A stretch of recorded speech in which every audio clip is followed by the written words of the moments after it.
continuar aquí en su programa Entremos en Detalles. Ya tenemos aquí a nuestro invitado, el contador público Enrique Ortiz Natividad, quien es director del ODI, este organismo descentralizado intermunicipal, que nos va a platicar las expectativas de lo que está pasando ya con el relleno sanitario, qué está pasando, en qué etapa van, y para ello le damos la bienvenida nuevamente. Gracias por estar aquí con nosotros. Muchas gracias por la invitación. Contador, ¿cómo va este proceso del relleno sanitario? El viernes pasado, de la semana pasada, hubo por ahí un incendio. ¿Fue el viernes? Sí, no me recuerdo. Por ahí hubo un incendio en el Panteón Guadalupe, pues, que los delicienses pues lo sentimos bastante fuerte. Al parecer, aquí estábamos hablando fuera de cámara, donde nos dicen que no ha sido el más grande incendio, que ya había habido otro, lo sentimos así por los vientos. Pero bueno, a raíz de esto, en el transcurso de la semana se clausura ya en definitiva el basurero Guadalupe, y hacen un convenio con Mioki. ¿Cómo va todo este proceso? ¿Por qué se ha tardado tanto también en el relleno sanitario? ¿Qué es lo que falta pues para que esto se dé? Primero, ¿cómo viene el proceso? Y luego, ¿qué es lo que está faltando? Bueno, vamos por partes. En principio, este incendio, como bien dices, no fue el más grande. Hace aproximadamente entre 6 y 8 meses tuvimos el incendio más grande de lo que ha sido el tiradero de Guadalupe. Realmente ahí batallamos muchísimo para apagarlo. Duramos alrededor de 8 días trabajando intensamente con mucha maquinaria para lograr controlar ese incendio. Este último incendio fue un incendio que fue totalmente provocado, o sea, no fue algo de lo que se ha comentado inclusive en algunos medios, que cuando no se apaga bien un basurero se queda prendido en la parte de abajo y con los fuertes vientos muchas veces vuelve a incendiarse. En este caso no fue así. ¿Y por qué decimos que fue provocado? Porque teníamos ya una semana sin tirar basura en ese lugar, teníamos una semana sin que hubiera pepenadores. Las temperaturas, se prendió alrededor de las 10 de la noche aproximadamente, y se prendió en 3 puntos simultáneamente. Esos 3 puntos era una pila de llantas, otra era basura que estaba en la entrada de los camiones, y aproximadamente a 100 metros más adentro había otro montón de basura que también se prendió. Todo esto se prende simultáneamente, posteriormente se hace con el poco viento, porque realmente no había mucho viento esa noche. Estamos más o menos, fue una de las noches más frías de los últimos días, entonces no hay ni presencia del sol, ni presencia del viento, ni presencia de nada. Por eso, y no había gente además, no había pepenadores, ni había basura. La basura que había ya estaba pepenada, ya no se estaba tirando basura ahí. El convenio al que hace referencia con Mioki. A ver, vamos, antes de que pasemos como dijiste, vamos por partes.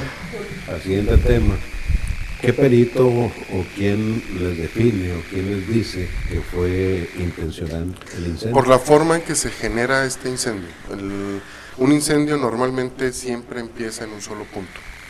Y en este momento, en esta ocasión, inició al mismo tiempo en 3 puntos, que uno de ellos, porque ya no teníamos acceso a las otras entradas, porque ya estaba clausurado, ya no estábamos recibiendo basura.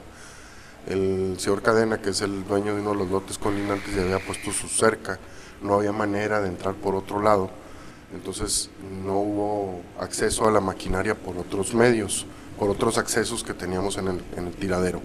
Y al prenderse 3 puntos, y uno de ellos siendo una pila de llantas, para prender una pila de llantas se necesita forzosamente combustible. No puedes llegar uno con un cerillo a prender una llanta. Hay que poner un acelerante para que pueda prender esto. ¿Quién o por qué pudieron provocar este incendio? Desconocemos. No me aventuraría yo a dar declaraciones. ¿O quién puede tener interés en encender? Pueden ser vándalos, podemos hacer miles de suposiciones. No tenemos algo claro de por qué se dan este tipo de vandalismos. Aquí habría que diferenciar entre lo que es provocación e intencional, ¿no?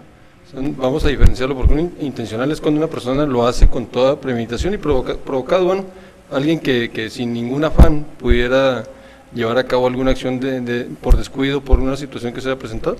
Si hay intención, es porque alguien tiene un interés de que se haya llevado a cabo esto. Entonces puede haber sido meramente accidental, o bien con alguna intención de algún tipo, ¿no? para diferenciarlo de alguna manera. Desconocemos si hay alguna intención de fondo, algún otro motivo, pero de que fue provocado, fue algo intencional, no fue algo de que estuviera mal apagado de incendios anteriores y se haya vuelto a encender, ni mucho menos. Fue iniciado al mismo tiempo en 3 puntos diferentes, lo cual impidió el acceso a la maquinaria. Estuvimos allá hasta las 2 de la mañana tratando de entrar con bomberos, con maquinaria, no fue posible.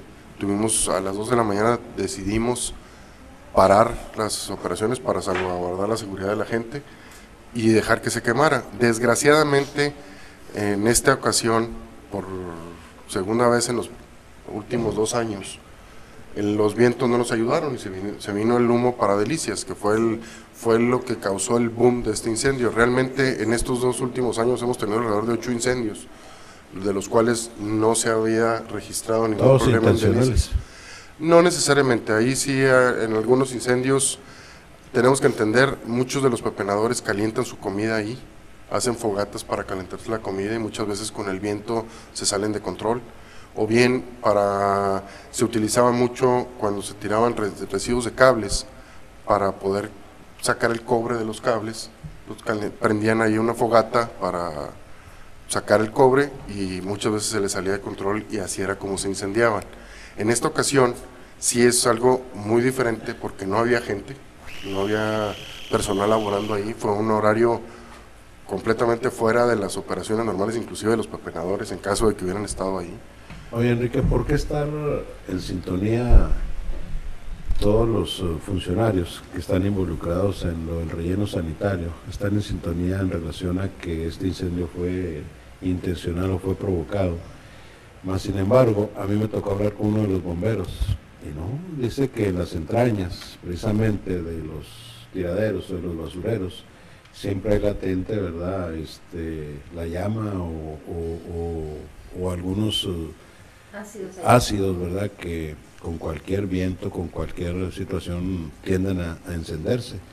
Pero yo me fijé eso, ¿verdad? De que ustedes manejan desde un principio esa hipótesis de que es intencional, es provocado. Por eso te preguntaba anteriormente quién pudo haber hecho y por qué lo pudieron haber hecho. Entonces, yo respeto mucho tu comentario, ¿verdad?, al respecto, pero yo no me caso con la idea de que fue provocado. Es simple y sencillamente, bueno, pues son las circunstancias, ¿verdad?, de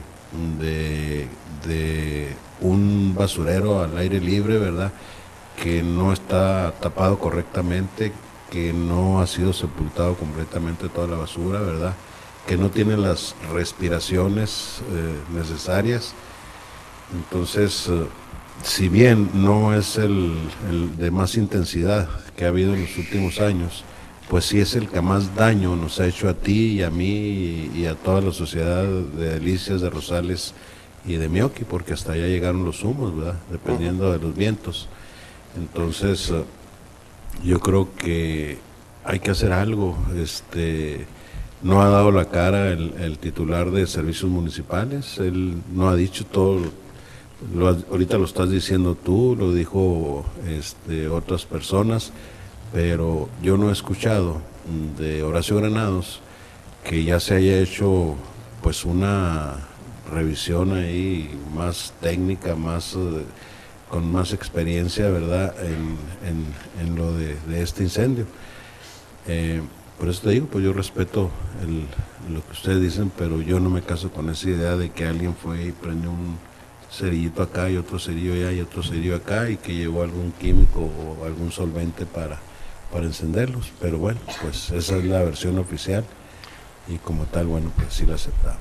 Sí, como tal precisamente se procedió por parte de las autoridades de presencia municipal a meter la denuncia correspondiente ante la Profepa.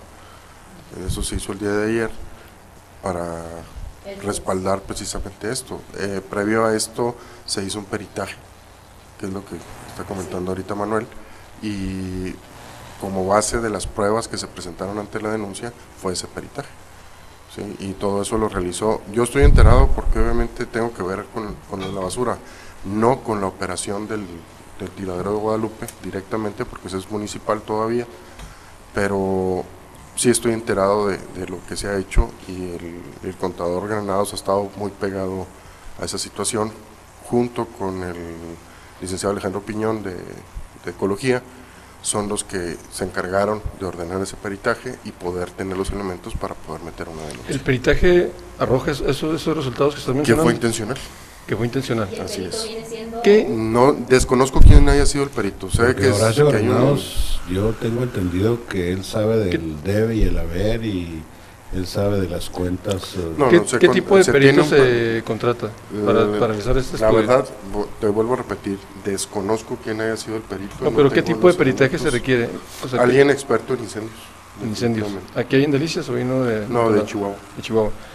Yo porque mira, a lo mejor retomando un poco el tema, la gente cuando te dicen es un basurero, yo creo que difícilmente alguien va o tiene un interés en hacer algo, ¿no? O sea, así como para que sea intencional, para que alguien se tome la molestia de ir en 3 puntos, arrojar un cerillo, o prenderle fuego, esto, yo creo que no sé qué tipo de persona puede hacer, ¿verdad? Porque realmente nosotros sabemos que existe la basura cuando la sacamos de nuestra casa, la depositamos en el camión que va y la dejan, en este caso en un bueno, cuando era el tiradero, que ya afortunadamente el relleno sanitario pues ya viene a resolver muchas de las situaciones que se habían presentado.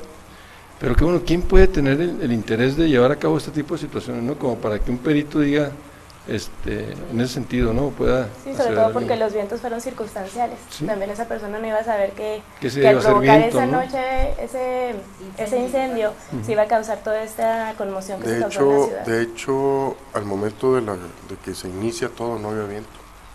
Teníamos vientos de 2 o 3 kilómetros por hora, no había ese viento que hemos tenido en los últimos días. Al día siguiente, ya una vez que amaneció, fue cuando cambiaron y inició realmente el viento, que fue lo que trajo toda la contaminación para acá. Entonces, ¿sí había personal en ese momento en el tiradero? No, nos nadie, avisaron, está totalmente... nos reportaron los vecinos de ahí que se estaba incendiando, y fue cuando llegamos a empezar a... ¿Por qué no se tomaron las debidas precauciones? Porque puede ocurrir esto. ¿Por qué dejarlo nomás ya se cierra y sin vigilancia? ¿Sí? Porque precisamente esta es la situación que se puede presentar y que se presentó, sobre todo el haber dejado basura o las llantas o algo expuestas en esa situación y que la gente vaya a seguir tirando. No, y que la gente sí tiene siga cierta incendiándolos, así es. si dicen que fue de esa manera, si no hay una patrulla, si no hay seguridad, si no hay los elementos de infraestructura, ¿verdad?, para en caso de otro incendio, pues entonces está latente precisamente pues ese gran riesgo, ese gran peligro. Yo creo que Presidencia le tiene que invertir en algo, ¿no?, para que pueda evitar esto, porque el daño ecológico que se presenta fue tremendo. Es tremendo, entonces sí vale la pena que continúe la vigilancia por parte de la administración municipal, ¿no?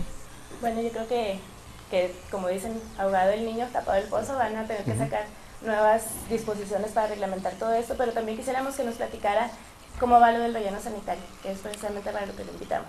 Bueno, pues uno de los puntos que tienes 2 minutos, ya no más. Aparte. Lo que nos explique que es un relleno sanitario, porque la gente... Es la parte más difícil de todo esto. El relleno sanitario inicia como un proyecto de la administración anterior, de los 5 alcaldes de las administraciones anteriores. De hecho, se construye el terreno durante las administraciones anteriores, se construye, el relleno sanitario, se hacen las afectaciones. Que es Delicias, Meoqui, Rosales, Pulimes y Saucillo. Así es, esos 5 municipios. Primero, para lograr todo esto, previamente a todo se hace a iniciativa de los 5 municipios, se hace una modificación al Código Municipal para poder permitir la creación de las uniones de municipios. Se crea originalmente la unión de municipios de la región Centro-Sur, donde participan los 5 municipios que comentamos, y cuyo único fin de esa unión es crear un organismo descentralizado intermunicipal que maneje precisamente lo que va a ser el relleno sanitario. Esto se adquiere un terreno por parte de las 5 administraciones y hasta ahí les alcanza el tiempo, llegaron los finales de las administraciones y ya no hubo más tiempo para licitar, ni mucho menos lo que es la operación. Pero que no se alcanzó, en la administración anterior no se alcanzó a hacer la fosa y el o sea, se construyó la infraestructura, pero hasta ahí se quedó. Okay. La operación lo que no se alcanzó a licitar. Todo lo es operación no se alcanzó a licitar.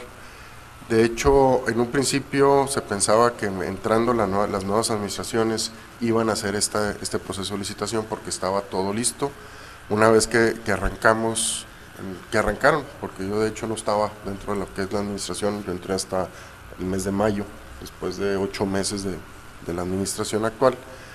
Y en mayo del 2011, el 12 de mayo del 2011 fue cuando me nombraron director del relleno sanitario. Esto se da porque empiezan a revisar precisamente cómo estaba la situación de lo que era el relleno sanitario para poder iniciar con la licitación, y se dan cuenta que el decreto de creación estaba mal publicado. Se tuvo que volver a solicitar ante el Congreso del Estado una nueva publicación, pero pues convencer a los diputados de algo que ya estaba hecho, que se había hecho mal, pues hay que convencerlos primero de por qué. Esto nos llevó bastante tiempo para lograrlo. Y al mismo tiempo nos dimos cuenta y salieron por ahí 3 personas que se les afectaron sus terrenos, pero no se les liquidaron a la hora de la construcción. Entonces todos estos problemas que se fueron presentando se tuvieron que solucionar antes de pensar en hacer una licitación, porque en el momento que se publica una licitación, un problema de este tipo puede tumbarte una licitación, y eso era alargar todavía más los procesos que llevábamos. Por ahí cuando recién iniciaba yo en mayo, me comentaba un asesor que teníamos contratado para ayudarnos con todo este proceso de la licitación, me dice: no te vayas a asustar, pero en el negocio de la basura, lo más limpio es la basura. Entonces esto lo pudimos comprobar ya una vez. Yo entré en mayo, en octubre, el 11 de octubre publicamos ya la licitación, con la finalidad de que en el mes de diciembre, el 6 de diciembre, pudiéramos dar fallo y tener, no sé, a principios de mayo del siguiente año ya estar arrancando con todo lo que es la operación del relleno sanitario. El relleno sanitario, como preguntabas ahorita, Rick, es un procedimiento muy diferente a lo que es un tirador a cielo abierto. El relleno sanitario va cubierto todo lo que es la celda principal con un plástico, de tal manera que los líquidos que generan la basura, yo creo que todos en nuestra casa hemos dejado la basura, sobre todo ahora en verano, de 2-3 días, ya genera un líquido negro en el fondo del bote de basura. Ese líquido negro se llama lixiviado. Imagínense la cantidad de lixiviado que se genera con 250 toneladas de basura. O sea, es una cantidad enorme. Y todo eso se transmina y puede llegar a contaminar los mantos freáticos del agua de los pozos cercanos que todos tomamos, y ese sí sería un problema de salud mucho más grave. Sí. ¿Verdad? Y viene todo este proceso de... Pero ese proceso tardó 18 meses. 18 meses. No, en octubre la licitación. La licitación. Meses para presentar la licitación. Lo de la licitación. Ahí empieza. Hasta aquí son 18 meses. Son 18 meses. Aquí empezamos con los problemas. Se ha mencionado que ya están, que se hizo todo el proceso, como estamos a tiempo, que se hizo todo el proceso, etcétera. Y yo escuché en medios que se había informado que ya iban a comprar camiones, que ya iba a entrar también a trabajar, pues ya lo que era el relleno sanitario, que nos pudieras ya avanzar un poquito más en este sentido. Bueno, dentro del proceso íbamos a dar el fallo el 6 de diciembre. Previo a esto, una empresa que no participó en la licitación se inconforma, inventa un amparo. El juez de distrito en Chihuahua decide suspender la licitación. Tuvimos que litigar ese amparo y hasta el mes de febrero logramos sobreseer del 2012. Del febrero del 2012 logramos sobreseer ese amparo y pudimos dar el fallo inicial, donde participaron 2 conglomerados de empresas. Dimos el fallo, se firmó el contrato, y al día siguiente de la firma del contrato, se inconforma la que queda en segundo lugar. Tuvimos que litigar toda la inconformidad. Ahí se determinó que hubo un error de operación, de forma, no de fondo, en la evaluación de la licitación, y tuvimos que volver a dar el fallo. ¿En qué consistió? Pues nada más teníamos un dictamen y un fallo por separado, los tuvimos que juntar en una sola acta y volver a leerlo igual.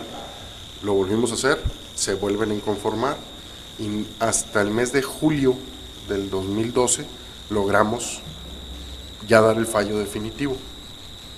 Fue el 2 de julio del 2012 dimos el fallo definitivo.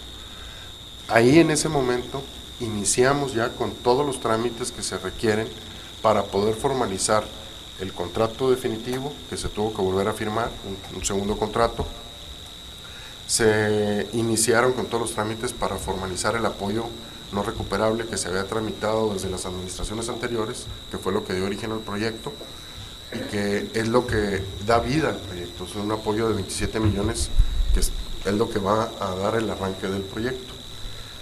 De ahí nos hemos topado con una serie de problemas y detalles que son básicamente que entiendan todas las instancias legales que participan, que en este momento es la empresa que ganó la licitación, el fiduciario que se va a hacer cargo de la administración de los fondos, el FONADIN, que es el que otorga los recursos a fondo perdido, el Congreso del Estado, que tuvimos que meter solicitudes especiales para la afectación de participaciones de los municipios, y el gobierno del Estado, aparte de lo que es el organismo. O sea, estamos hablando de 6 entidades que están involucradas, que cada departamento jurídico tuvimos que enterarlos del problema, explicarles cómo estaba, para poder revisar cada uno de los pasos que hemos venido dando, para que todo se haga bien desde el origen, para no tener problemas. Estamos hablando que este contrato es por 20 años, entonces no podemos de arranque, y aquí el LIC me va a entender perfectamente, ¿verdad? De arranque tener vicios de arranque, porque eso va a generar problemas no solo a esta administración, sino también a las administraciones posteriores. O sea, tenemos una autorización del Congreso donde nos autorizaron firmar un contrato a largo plazo por 20 años a los 5 municipios, que si las cosas no se hacen bien desde el principio, vamos a dejar un problema muy grave para las administraciones posteriores. Definitivamente sí. Ya para concluir, porque se nos está terminando el tiempo, quisiéramos nada más que nos dijera cuál es la expectativa, cuándo se espera que ya empiece a funcionar todo esto. Bueno, ahorita el último requisito que nos faltaba es un contrato de mandato, donde ya los municipios le dan la orden, por eso se llama mandato al gobierno del Estado, para que efectúe la retención de las participaciones como garantía de pago. Esto ya está liberado por el jurídico del gobierno del Estado, lo está liberando el FONADIN, nada más. Espero que para el viernes de la semana que entra tengamos ya firmados estos mandatos. ¿En 15 días? No, en una semana. En una semana. Menos de una semana. Y ya después de esto lo único que faltaría sería la firma del convenio de apoyo financiero. Hemos estado hablando con la gente de Banobras, del FONADIN, y ellos estiman que aproximadamente para el 25 de mayo estará firmándose este convenio. Vendrá obviamente el señor gobernador a hacer la inauguración. Vienen gente de México, del FONADIN, porque este es el primer proyecto a nivel nacional con estas características. A partir del 25 de mayo entonces ya iniciaría operaciones como tal. Bueno, ¿no? Para poder iniciar operaciones, firmando este convenio se liberan los recursos y nada más esperaríamos el tiempo de entrega de los camiones para poder iniciar ya operaciones. Entonces se supone que ya en este año ya.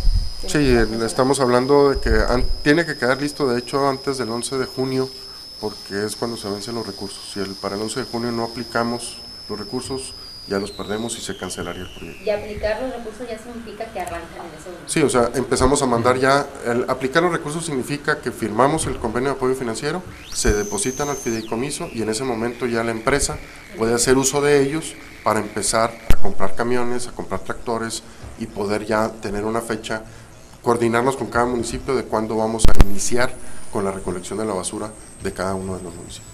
Ok, pues le agradecemos mucho, contador Enrique Ortiz, por habernos acompañado en esta mañana. Le agradecemos mucho todo el tiempo que nos ha dedicado y pues así despedimos este bloque. Muchísimas gracias. Entremos en detalles.